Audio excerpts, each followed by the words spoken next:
por lo expuesto con Mabel, nosotros logramos un mejor entendimiento de nuestro propio lugar en la gran historia, ¿no? Donde estábamos, donde cada uno de ustedes sabe dónde está. En el pinball, en la píldora ansiolítica, en la lista de compras, no lo sé. Eso el Señor lo traga con usted. Y no estamos aquí para juzgar. Ni siquiera la autora lo hace. Simplemente nos ayuda a ver nuestra realidad, ¿no? No hace una radiografía, o inclusive en algunas partes creo que no hizo una resonancia nuclear magnética porque fue demasiado profundo hacia nuestras vidas, ¿no? Y ahora nosotras estamos preparadas para poder seguir en esta travesía y empezar a estudiar con perspectiva.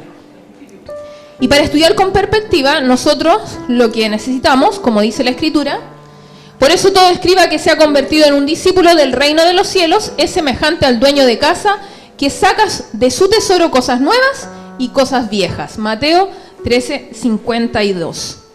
Es decir, pasamos de preguntarnos cuál es el marco. Ahí basta. Lo voy a hacer todo un poquito más rápido. ¿Cuál es el marco general de la Biblia, con lo que le dio a conocer Mabel, a cuál es el marco particular de esta porción de la Escritura que estoy yo estudiando? Quizá lo más probable es que nosotros empecemos por algo pequeño, ¿no? Por eso vamos a hacer Filemón. Filemón tiene 15 versículos. Tercera de Juan, 25 versículos, perdón. Y Tercera de Juan tiene 15 versículos. Entonces, es una porción que está dentro de una metanarrativa, ¿no? De la Biblia. Entonces, nosotros pasamos de esto, de la metanarrativa, a la parte específica. Cuando, por ejemplo, uno va de turismo a un lugar, se hace una idea general de una ciudad. Yo estuve hace poco en Francia, me pareció maravilloso, me subí a la Torre Eiffel, todo espectacular, pero tuve una perspectiva general, ¿no? de París. El tema es que si yo decidiera irme a vivir a París, entendería que hay otras cosas que yo necesito descubrir en París. Descubriría cómo se visten, descubriría qué comen, descubriría la cultura, el idioma, me vería enfrentada a lo que me gusta y a lo que no me gusta, sobre todo a lo que no me gusta, porque uno es de otra cultura. Entonces así, con la Biblia y en relación a la perspectiva, en estas cosas particulares, vamos avanzando de esa misma manera. La Biblia es igual, no solo los 66 libros de la Biblia cuentan una gran historia, sino que cada uno de los 66 libros cuentan su propia historia, reflejando el carácter de Dios de una de las lentes, y una de las lentes que nosotros utilizamos es la histórica y la cultural. Cada libro tiene un contexto histórico, tiene un contexto cultural, y es por eso que usted, yo creo que debe saber lo que entiende, por qué en Corintios se dice, y si no lo entiende, lo va a entender algún día, por qué dice que la mujer calle en la congregación, ¿no? Todas nos paramos y nos vamos a marchar y queremos linchar a los maridos. Pero si usted conoce el contexto cultural, usted va a entender que usted va a estar de acuerdo con la mujer calle en la congregación. ¿Amén o no? Tan dudosa, ¿no? A estudiar por qué la mujer calle en la congregación. Y yo que soy soltera y me gusta hablar también y me gusta predicar, entiendo por qué la mujer calle en la congregación. ¿Vale? Entonces ve que cuando usted no conoce, nosotros podemos caer en la crítica y decir que no es de Dios. El problema no es Dios. El problema es que nosotros no entendemos lo que Dios quería decir a través de ese pasaje. Entonces también usted tiene problemas con someterse al marido, ¿no? La Biblia dice someterse, ¿no? Y algunas lo quieren así suavizar. Bueno, es que el Señor dice sujetarse. No, la Biblia dice someterse. Y usted lo suaviza con sujetarse, ¿no? Solo que malinterpretamos lo que es someterse. Pero la Biblia dice someterse. Entonces por eso yo estoy soltera y vivo feliz, ¿no? Mentira, hermano. El Señor ha determinado que esté así. No es porque no haya querido. No llueve, hermano, pero gotea. No se preocupe. Bueno, hermana, ya que se ha reído, ha liberado un poquito de endorfina, está más contenta, vamos a seguir con la perspectiva, ¿no? Bueno, estas lentes de las perspectivas son necesarias para entender un texto de manera correcta. Y es aquí en donde muchas veces salen las herejías. Ceni le tocó. Y es por eso que necesitamos tener esta parte, ¿no? De aprender a vislumbrar la perspectiva cultural e histórica. Y así vamos a comprender y valorar mucho más el texto. Es decir, que nosotros vamos a ver el texto además desde diferentes ángulos. Por eso está esa imagen ahí, ¿no? Cuando usted saca una fotografía, usted quisiera sacar una fotografía en 360. De hecho, hay cámaras hoy por hoy que lo hacen, ¿no? Pero siempre hay algo que se pierde. En una fotografía, aunque quede plasmado y sea la que se ha ganado el premio Nobel, siempre hay algo que se va a perder, que es el momento que se está viviendo. Tengo una memoria y está ahí. Y quizás muchas veces, o como yo le puedo mostrar que fui a París, fue maravilloso. Pero usted no lo ha vivido. Si no ha ido a París, no lo ha vivido. Entonces cuando yo le cuento, la mujer cae en la congregación, yo sé por qué. Porque yo lo he estudiado, ¿no? Entonces estoy contenta. Y sé, y me quiero someter a esa palabra. Y estoy feliz de que el Señor me diga, calle en la congregación. A lo mejor si usted no lo sabe, está ahí. Entre que tira y afloja con el Señor, tira y afloja. Pero cuando lo comprenda, usted va a decir, alabado sea el Señor, porque tenía un propósito mayor detrás de eso. Amén. Entonces, ¿cómo podemos aprender a estudiar con la perspectiva correcta? Para lograrlo, nosotros debemos convertirnos en arqueólogas. Por ejemplo, en Roma está construida sobre una Roma antigua, una Roma subterránea. Y esta está mapeada para preservar el registro de antigüedad, porque se reconoce su valor en el mundo moderno. Los romanos no permiten que se excave sin que se considere su rica y relevante historia. Vivir en Roma significa rendir homenaje a sus habitantes originales. Significa ocupar un espacio moderno mientras se mantiene una perspectiva del espacio antiguo. Entonces la tentación de nosotras es pasar por alto la historia que hay detrás de lo que nosotros estamos leyendo. La historia que nosotros leemos, una narrativa que nosotros estamos leyendo en la Biblia, tiene una historia antigua. Y nosotros saltamos toda esa historia y vamos directamente a ver qué me dice el Señor. Y no pensamos en que esa parte de la Biblia le estaba hablando a un tipo de oyente en particular. Y tenía un sentido para ese oyente particular. De hecho, Jen Wilkin dice, nosotros pasamos muy rápidamente a la aplicación. ¿En qué me va a ayudar esto? Y al hacerlo, al principio está bien, no pasa nada, hermana. Si usted lo ha hecho y Dios la ha bendecido y ha crecido, no pasa nada. Pero hay algo que una muy buena amiga mía misionera también me dijo hace un tiempo: Catherine, es hora de crecer. Es hora de dejar de gatear. Ahora hay que levantarse, hay que comenzar a caminar y si es posible hay que correr, y cuando lleguemos a correr, después hay que ir a hacer la maratón. ¿O no? Entonces Dios hoy día le está diciendo a través del Espíritu Santo: deje de perder el tiempo.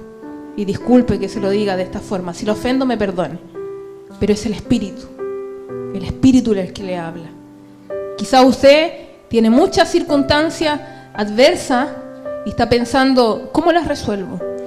Buscad primeramente el reino de Dios y su justicia, y todo va a venir por añadidura. Quizás no sabe cómo tratar o en qué tono hablarle a su marido. Buscad primeramente el reino de Dios y su justicia, y todas las cosas vendrán por añadidura. Quizá usted está pensando, ¿qué decisión toma? ¿Cómo lo hago? Buscad primeramente el reino de Dios y su justicia, y todas las cosas vendrán por añadidura. Quizás es tiempo de pararse y meditar y pensar, ¿qué es lo que el Espíritu Santo me está diciendo hoy? Los cristianos de hoy hemos heredado una fe que se edificó sobre los cimientos de lo que ha sucedido antes. Por ejemplo, el Antiguo Testamento fue escrito 1500 años antes de Cristo. Es decir, hay mucha información histórica que nosotros tenemos que recopilar para poder decir, este versículo, Dios me está diciendo esto. Debemos entender primeramente lo que Dios quería decirle a ese pueblo en particular. ¿Y por qué lo colocó en ese momento en particular? ¿Por qué Dios cerró, por ejemplo, desde fuera la puerta del arca? ¿Usted cree que hubiese sido fácil para Noé escuchar los gritos desesperados de la gente que estaba afuera? Niños estaban ahí muriendo, bebés. Dios necesitaba cerrar la puerta. Excavar para un arqueólogo es trabajo duro. Mire el pequeño instrumento que está utilizando la arqueóloga ahí en esa fotografía. Con cuidado, con dedicación, ella está tratando de preservar lo que está escondido. Y muy bien Ale hablaba de que Dios tiene tesoros escondidos y nosotros necesitamos ir en pos de esos tesoros. Y ahí, nosotros cuando estamos excavando, lo que vamos a hacer es hacer un exégesis del texto. A los teólogos les encanta usar términos así rimbombantes. Bueno, excavar es exégesis. Si usted alguna vez lo ha escuchado de su pastor o de su líder o quien sea, exégesis es excavar, ir más profundo, ir más allá de lo que mis ojos y mi mente quieren explicar o darle una explicación a lo que está dando el texto. Vivimos en una época en que la Biblia es considerada por una gran mayoría como un libro para nuestra propia edificación, ya lo hemos dicho, mediante el cual el Espíritu Santo revelará la verdad a aquellos que estén dispuestos a prestarle atención unos pocos minutos al día. Pero no es así, nosotros ya lo hemos visto. Los músculos entonces intelectuales que nuestros antecesores de la fe usaron para excavar se han atrofiado en la mente moderna. Nosotros hemos perdido esa musculatura, ¿no? Y de hecho es evidente, porque usted hoy por hoy escucha en 2x los audios que le envían por WhatsApp. Es capaz, ¿no? ¿Por qué? Porque usted quiere todo para hoy. Todo para hoy. Y la Biblia no es todo para hoy. Requiere esfuerzo. De hecho, usted quiere comer, Uber Eats. Usted en el mundo, la gente quiere tener una cita, baja Tinder. La gente quiere sentir satisfacción rápida, utiliza Instagram o TikTok y comienza a hacer esto. Esto es liberación de dopamina pura. Esto es una línea de coca, aunque esto no lo crea. Busque estudio y se va a dar cuenta. Y es por eso que lo sigue haciendo, por eso que lo sigue haciendo. No es porque... Y la gente que creó eso sabe, lo sabe muy bien. Y entonces ella ha captado su tiempo y su dedicación. Y además, usted es pobre y ellos son ricos. Mire, interesante, ¿no? Y nosotros le damos nuestro tiempo y nuestro dinero. Nuestro tiempo sobre todo. Entonces, seamos sabias y astutas con nuestro tiempo.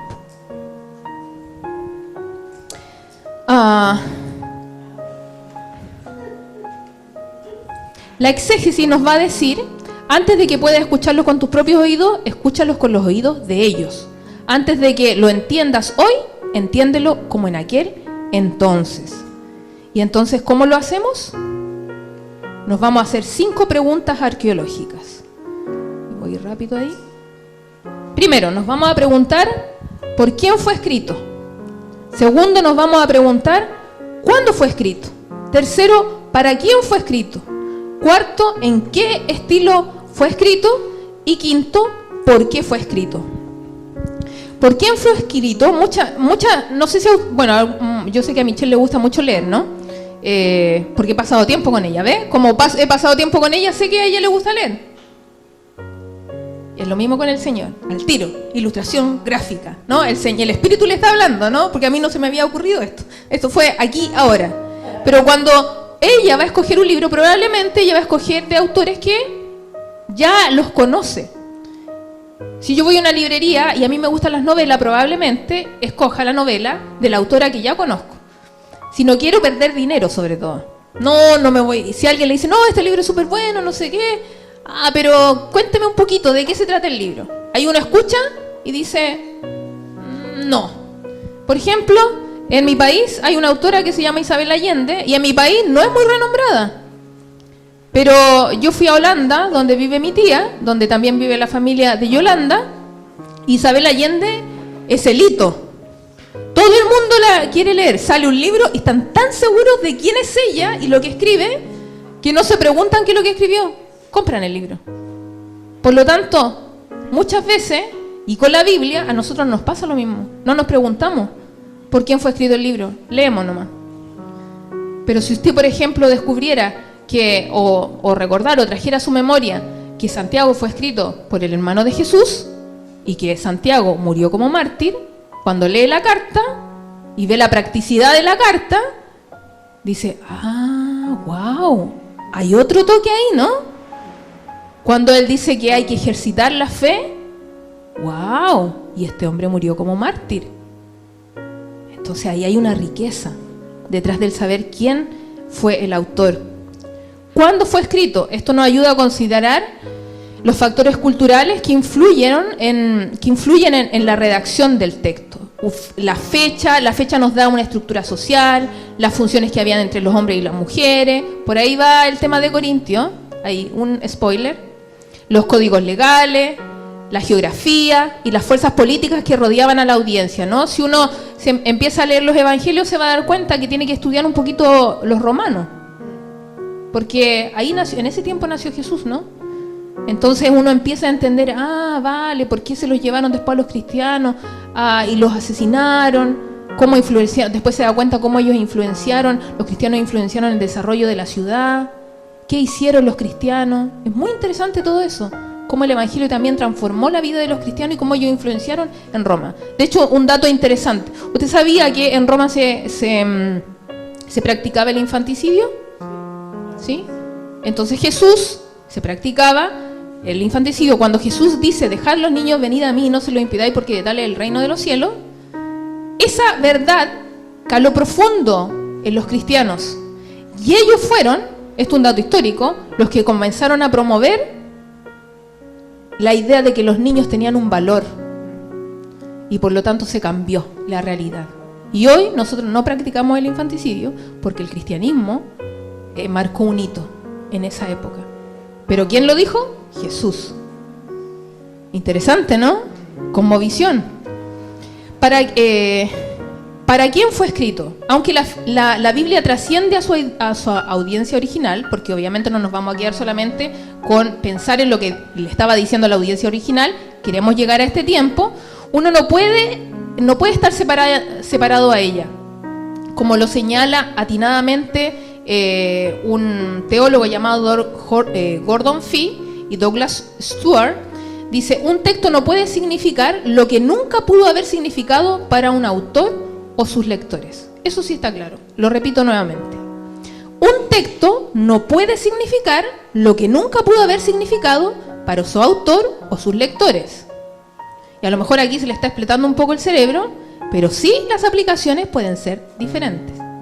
Ahí usted va a anexar, ¿no? Ahí se va a dar cuenta que la aplicación detrás de una enseñanza o de una predicación puede ser diferente para todas. De hecho, usted lo va a descubrir con Filemón.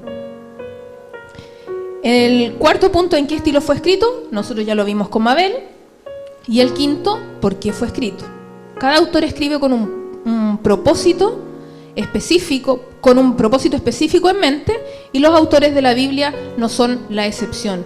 Ellos escribieron para registrar la historia, para instruir, para amonestar, para inspirar, para reprender, para advertir y para animar. Escribieron para abordar las necesidades, las esperanzas, los temores, a todo eso, pero a la luz del carácter de Dios.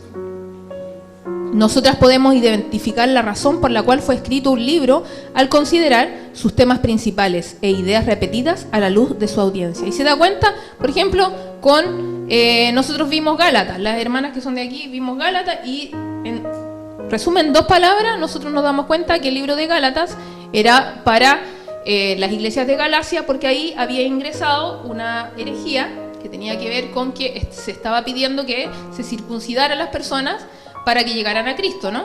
Esa era la forma de ellos ser salvos. Entonces, el libro de Gálatas en sí, el propósito fue para desmantelar esta herejía, y usted va a ver repetidamente en el libro, y eso lo ve en el capítulo 3, que se habla acerca de la justificación por la fe. Eso es netamente. Y Gálatas es como un resumen chiquitito, lo han dicho mucho, del gran Romanos. Así que si no quiere empezar por Romanos, vaya a Gálatas, que va a ser lo mismo en resumen. Bueno. Ya me queda poquito, ¿vale? Vamos a seguir. Vale, ahí voy. Ahora ya vimos, estudia mediante con perspectiva, y ahora vamos a ver, estudia mediante un proceso. El proverbio dice, ordena tus labores de afuera y tenlas listas para ir en el campo, y después edifica tu casa. Proverbios 24, 27. ¡Guau! Esta sí que es fuerte, ¿no? Me levanto a las 7, doy el desayuno, tengo que ir a trabajar. Ordena las labores de afuera y tenlas listas para ti en el campo. y después se edifica tu casa, ¿no? Porque obviamente el Señor no le está diciendo, y usted no puede salir de aquí diciendo, no, ahora va a llegar a la casa, mi amor, yo no voy a hacer el aseo, no voy a ir a dejar a los niños, no voy a ir al gimnasio y me voy a dedicar a la palabra. No, usted tiene que ordenarse y luego tener un tiempo. Infelizmente en nuestra sociedad tenemos que ser honestos. O nos levantamos más temprano o nos acostamos más tarde. Quien tiene hambre del Señor o se levanta más temprano o se acuesta más tarde. ¿Quién es soltera aquí? ¿Soltera? ¿O soltero? ¿Soltera o soltero? No, ahí, ahí Walter levantó la mano ahí. Bueno, aquí les aviso que nosotros somos privilegiados. Así que si no estamos estudiando la Biblia y si no estamos teniendo tiempo con Dios, estamos siendo necios como jóvenes. Esta es la oportunidad. Este es el tiempo. Este es el tiempo. Ale, Camila, Pablo, Santiago, Ologi, Maritza, este es el momento. Cuando usted se case, y espero que se case y tenga hijos, nunca más va a volver a ese tiempo. Y aquí tiene un monte de mujeres que se lo estaba diciendo. La Biblia nos dice a través de Pablo que la casada viene un tiempo mejor. Yo como no lo he experimentado, pero he visto a mis padres felices y contentos, entonces, con baches, pero en Cristo, ahí vamos. Amén. Lo importante es Cristo en el medio. Ahora, insisto, que ya que están aquí algunos de los pollos que tengo, perdón, pollito es como mi gallinita, los pollitos, ¿no? Este es el tiempo. Camila ha grabado, este es el tiempo. Santiago, este es el tiempo. Ale, Pablo, este es el tiempo. Y el tiempo... ¡Tiempo de casarse, Señor! ¡Heme aquí! No pasa nada, hermano, eso ya está superado. Está superado, está con el Señor. Está llorado y está superado. Para que le cree. Y cada vez es que hermana, yo creo que a lo mejor muchas de ustedes están pensando, oh, la hermana Katy tiene 40 años, soltera, pobre de ella. No. O algunas están pensando lo contrario, ¿no? ¿No? Bueno, aquí parece que sí, porque me hacen... Tenemos el público dividido, ¿no? Público dividido. Claro, en donde hay reglas y excepciones. Pero, hermana, yo quiero decirle que en Cristo nosotros estamos completas. Cristo es, a ver quién me dice, Cristo es suficiente. Ahí que la que me está mirando ahí, María me está mirando por ahí, yo le mandé el link a Yeli.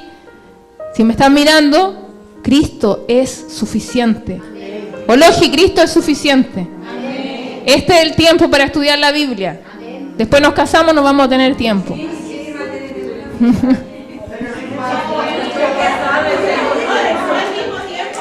Ahí está, ve, tiene que estar pendiente, ahí pendiente. Amén. Si el problema no es nuestro estado social, es estado cívico. Social sí pues. Sino cómo lo vivimos. Debemos ser buenas administradoras, ¿no? Y eso estamos pidiéndole a ustedes, ¿no? Que podamos, y que todas juntas. Quizás usted inclusive puede juntarse en grupo con alguien, estudiar la palabra, una vez a la semana. Quizás no tiene los 7 días, pero tiene una vez a la semana. Así que siempre hay formas para. Entonces, estudiamos mediante un proceso, y todo proyecto de construcción necesita un proceso. Voy a pasar rápidamente hasta la parte que... Mire, esta es la construcción de un edificio en China. Ellos lo hicieron en muy poco tiempo. Y cuando nosotros vamos a la escritura, es esto. Vamos como un proceso. Primero tenemos que asentar las bases, y por eso nos tomamos tanto tiempo en darle toda esta explicación, porque sin fundamento no hay edificio. Después viene el viento, tira el edificio, ¿no? Y yo sé que puede haber sido un poco tedioso, complejo para usted, complejo para mí también, pero es importante sentar las bases. De hecho, nosotras, las chilenas, los chilenos aquí vinimos de un país que tiene terremotos, ¿vale? Cuando usted va a ver las construcciones de un edificio en Chile, usted no va a ver una excavación superficial, usted va a ver una cosa profunda, y además la edificación tiene formas especiales. Ella tiene que soportar un terremoto que haga esto y haga esto, y a veces esto así, ¿me entiende? O que usted se mueve en un terremoto, se mueve, ¿vale? Pero la Biblia también es lo mismo. Al acercarnos a la palabra, nosotros nos acercamos pensando que es un proyecto en construcción. Por lo tanto, voy a ser un poco más práctica y nosotros debemos valorar este tiempo. Usted no necesita saberlo todo en un día, ni en una hora. Usted puede ir poco a poco. Una cucharada a la vez, ¿no? Por eso es que, permiso, perdón, hermanas de la señal, usted se va a llevar este regalo. No sé dónde usted lo va a dejar. Este es el regalo que le tenemos para ustedes hoy. Usted lo puede colocar en donde más pasa tiempo, en su mesita de luz, en la papilla, ¿no? Cuando venga el día, o quizás puede ser donde están los cubiertos, porque cada vez que va a abrir, va a ver la cucharita y va a decir, he comido de todo, pero me falta lo más importante. Necesitamos valorar esta cucharita y tiene que ser poco a poco. Quizás hoy tenga que leer un libro, por ejemplo, Judas o Segunda de Juan, lo va a leer una vez. Mañana lo lee otra vez, pero en otra versión. Pasado lo lee otra vez en una tercera versión. Quizás al cuarto día va a decir, no, ya lo he leído, ya entiendo ya un poquito. Voy a empezar a hacer las preguntas, las primeras preguntas solamente. Y así, poco a poco. Quizás se va a demorar un mes en conocer un libro. Dios no le está pidiendo que lo sepa todo ahora. Además, sepa que en la eternidad vamos a seguir conociéndolo a Él. Entonces empecemos ahora porque lo vamos a seguir conociendo allá. No hay prisa. La prisa la inventamos nosotros. Dios inventó el tiempo. Nosotros inventamos la prisa. ¿Cómo debemos construir nuestro entendimiento de la Escritura? ¿Qué proceso ordenado debemos seguir? Primero, la comprensión, es decir, ¿qué dice el texto? Segundo, la interpretación, ¿qué significa? Y tercero, ¿cómo debería cambiarme? ¿No? Esto nosotros lo hacemos diariamente y, por ejemplo, cuando en la mañana suena la alarma, su cerebro lo reconoce el sonido de alarma, ¿no? Luego nosotros interpretamos que nosotros la alarma la colocamos a las 7 de la mañana. Entonces su cerebro dice, son las 7 de la mañana. Y luego aplicamos, ¿no? Porque, bueno, a mí me cuesta un poquito, yo no me levanto rápido, ¿vale? Le pongo 10 minutos más al despertador. Pero a usted también, muy bien. Entonces, ¿qué pasa? Pero en un momento me tengo que levantar. Comprendí, interpreté, apliqué. Eso lo hacemos todos nosotros de manera rápida. Entonces, voy a saltarme esto. En la comprensión, que es la más descuidada y más entendida, es la que lleva mayor tiempo, ¿no? Y la comprensión busca decir con determinación qué fue lo que el autor original pretendía que yo notara o preguntara. La comprensión nos obliga a ver los detalles al leer. ¿Qué es lo que dice? Es una tarea difícil y requiere que vayamos pausadamente leyendo. Entonces, algunas herramientas... me salté algo, parece aquí. Por ejemplo, una persona que comprende la narración de los 6 días de la creación, que aparece en Génesis 1, puede indicarte de modo específico qué ocurrió cada día. Esa es la comprensión. Eso es lo que yo voy a alegar,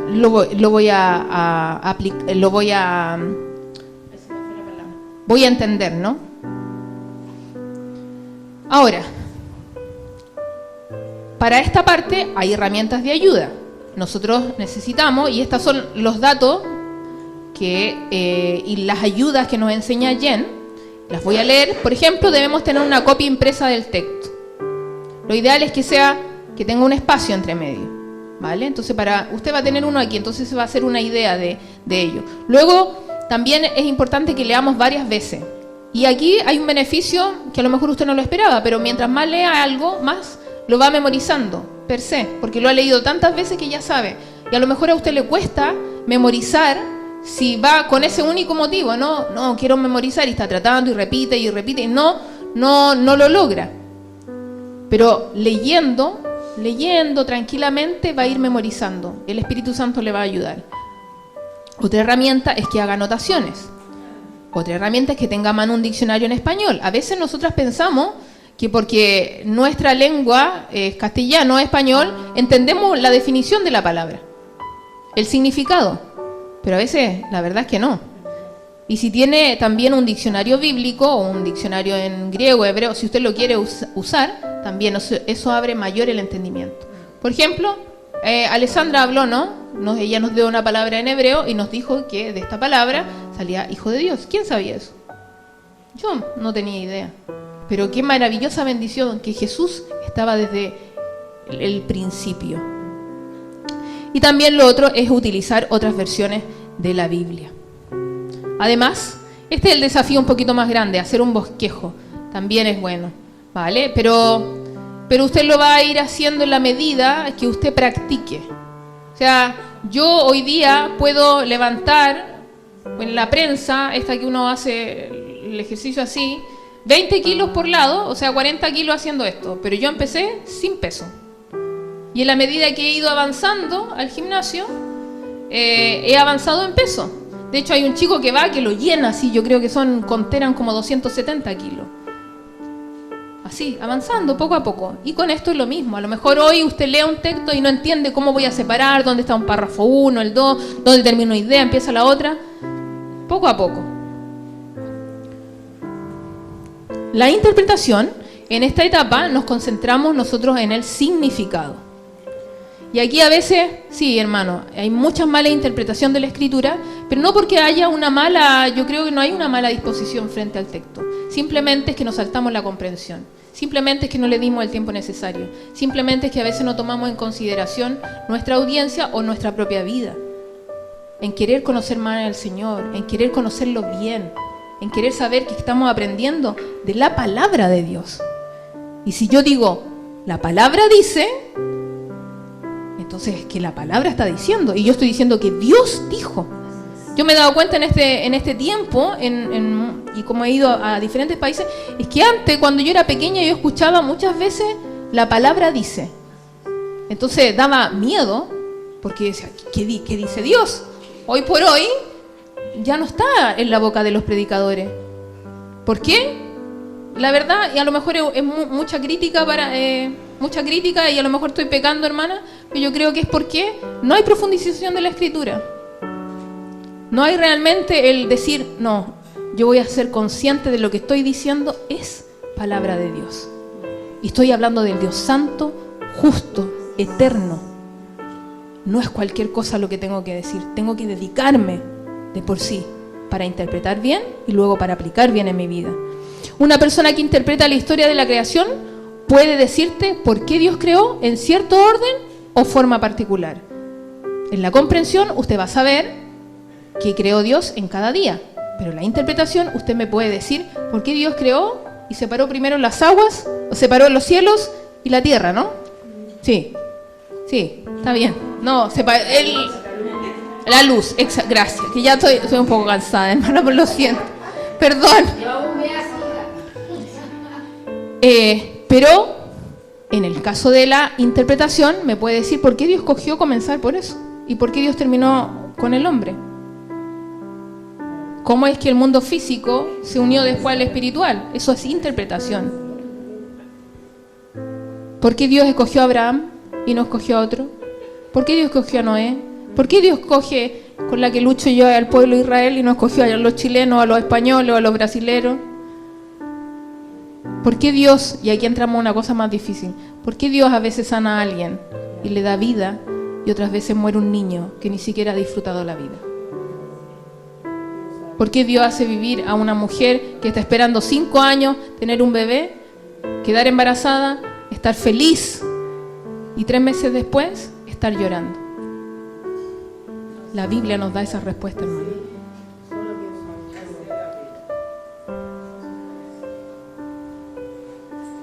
Las herramientas de ayuda es revisar las referencias cruzadas de la Biblia. Si usted tiene una Biblia Reina Valera más antigua de 1960, se va a dar cuenta que está escrito y abajo hay unos versículos pequeñitos. O al medio, al medio o abajito, o a los lados, ¿no? Esas son las referencias cruzadas. Porque hay un principio de teología. La Biblia se interpreta por la Biblia. La Escritura se interpreta por la Escritura.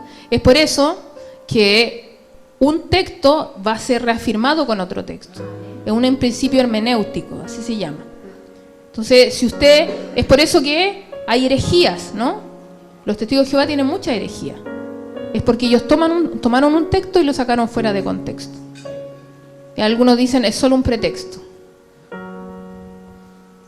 Y también otra herramienta es que usted pueda ir parafraseando el texto en la medida que va avanzando. También puede ser que usted a lo mejor le cuesta más esto y quiera utilizar algún recurso extra, como un comentario bíblico, que también es bueno. Pero como dijo Mabel, lo primero es que nosotros hagamos la tarea. Que la ayuda extra que viene de la mente de otra persona sea lo último que nosotros podamos utilizar. Y que inclusive ese momento eureka que usted tuvo aquí en siglo XXI, la que supuestamente nunca pudo, no ha entendido nada, no fue a la universidad, se siente un poco menoscabada, ¿cómo lo voy a lograr? Y de repente tiene su momento eureka, va y se encuentra con uno de los mayores expositores de la palabra, como el doctor R.C. Sproul, y él dice lo mismo. Espíritu Santo, si eso es lo que nosotros necesitamos. Ahora, no le digo que no está mal, no le digo que no está mal ir a leer lo que dice R.C. Sproul, o lo que dice John Stott, o lo que dice cualquier otro autor que usted quiera buscar, ¿no? La línea que a usted le gusta, la forma en que ellos escriben. Pero sí, es importante ir a la palabra y también es importante verlo, y además eso también nos ayuda, porque a veces nuestras ideas pueden ir muy alejadas del texto. Y si su idea está muy alejada de algo que ha estudiado un hombre por más de 50 años y se repite en 1, 2, 3, 4 y 10 y todos dicen una cosa, llegan al mismo punto pero lo dicen diferente, pero llegan a lo mismo y usted dice algo totalmente distinto, ahí hay algo mal, ¿no? Porque hay algo que no estamos nosotras entendiendo. Pero cuando tenemos esos momentos eureka es maravilloso. Y por último, la aplicación, que ahí es como debería cambiarme este texto, cómo este texto me o nos debe impactar. Llegando a este punto nos hemos dado cuenta que el arduo trabajo se traduce en acción. Amén. Entonces, en la aplicación, esta es la última diapositiva. Una persona que comprende la narración de los 6 días de la creación que aparece en Génesis 1 puede indicarte el modo específico que ocurrió cada día. La que interpreta, cuando usted va a la interpretación, te puede decir por qué Dios creó en cierto orden. Y la tercera parte es que puede indicarte que Dios te está hablando a través de ese pasaje a ti en específico, pero desde el carácter de Dios. Y por último, ¿por qué estudiar mediante un proceso es digno de esfuerzo? Porque, sí, pasé uno, es que en honor al tiempo. Nos devela el carácter de Dios en la Escritura y nos permite una adecuada aplicación de la Escritura a la luz de lo que Dios ha revelado de sí mismo. Busque lo que Dios dice de sí mismo, no de lo que usted ha experimentado. Los testimonios, las experiencias que usted ha tenido con el Señor son importantes. No las vamos a sacar, ¿no? Son parte de... Pero usted necesita conocer a Dios de lo que Él dice que Él es, para que cuando usted se encuentre con la justicia de Dios, usted no dé una definición de justicia de su punto de vista, desde lo terrenal, sino que diga qué dice Dios de sí mismo acerca de la justicia. De hecho, a veces cuando yo quiero justicia, Dios quiere misericordia. O cuando yo quiero misericordia, Dios quiere justicia. Y eso sería todo por mí.